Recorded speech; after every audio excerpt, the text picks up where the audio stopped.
Cinema সঙ্গীত মঞ্চ।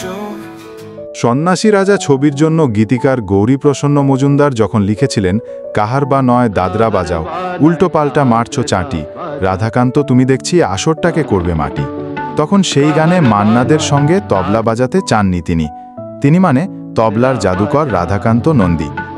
রাধাকান্ত কখনো উল্টোপাল্টা তবলা বাজান না, সুতরাং গীতিকারকে রাধাকান্ত নামের জায়গায় লিখতে হলো শশীকান্ত। এরকমই আপোষহীন তবলা শিল্পী ছিলেন তিনি। রাধাকান্ত নন্দীর পরিচয় হাল আমলের লক্ষ্য প্রায় জানেনই না।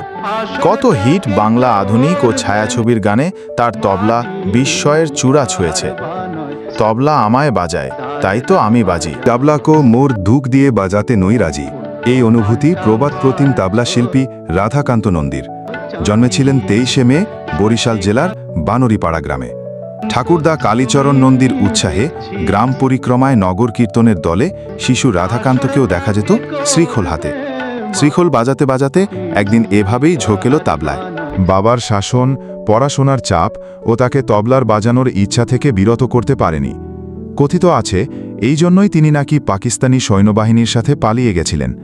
তবলা বাজানোর মাসোহারা এবং ওস্তাদ আনখেলালের শিষ্যত্ব তাকে ধীরে ধীরে পরিণত করে তোলে। মার্গ সঙ্গীতে সঙ্গত করছেন বাবা আলাউদ্দিন খাঁ, আমির খাঁ, নিখিল বন্দ্যোপাধ্যায়, তারাপদ চক্রবর্তী, মণিলাল নাগ প্রমুখ ওস্তাদ ও পণ্ডিতের সঙ্গে। নেপথ্য সঙ্গীতে ওস্তাদ আলী আকবর খাঁর সাথে সঙ্গত করেছেন। সব ধরনের তালবাদ্যর বিষয়ে ছিল তার প্রখর জ্ঞান। একদিনও এমন ছিল না যে রাধাকান্তর রেকর্ডিং থাকত না। এলপি রেকর্ড সঙ্গীত জগতে প্রশংসিত হয়। তার হাতে বাজানো 10টি যন্ত্র। আধুনিক বাংলা গানে মান্নাদের গানের সাথে রাধাকান্ত নন্দীর তবলা অঙ্গাঙ্গিভাবে জড়িত। মান্নাদে ছাড়াও সন্ধ্যা মুখোপাধ্যায়, শ্যামল মিত্র প্রমুখ বিখ্যাত গায়ক গায়িকাদের সাথেও তিনি সঙ্গত করে গেছেন। নজরুল গীতিতে মানবেন্দ্র মুখোপাধ্যায়ের সঙ্গেও তার তবলাবাদন বিশেষ উল্লেখযোগ্য। আমাদের সাথে থাকার জন্য ধন্যবাদ। কেমন লাগলো এই পরিবেশনাটা জানাবেন।